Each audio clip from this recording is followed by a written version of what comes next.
Hi guys, welcome to Richard Cabile YouTube channel. In today's video, I will teach you how to change home screen style on ViVO Y20i mobile phone. And okay guys, but before we start, kindly subscribe to my YouTube channel by pressing the subscribe button and the bell to notify you if I have new videos. Okay guys, let's start.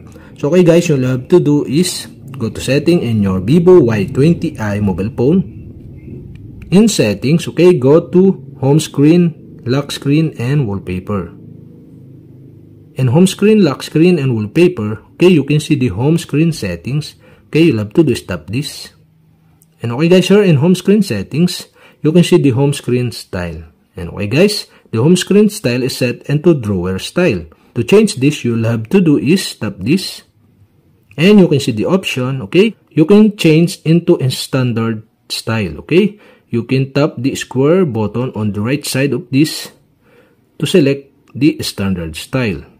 And that's it, okay, we have successfully changed the home screen style on ViVO Y20i mobile phone. And okay guys, that's it. And if you have a question, kindly comment below. And don't forget to hit the subscribe button and the bell to notify you if I have new videos. Okay guys, thank you for watching.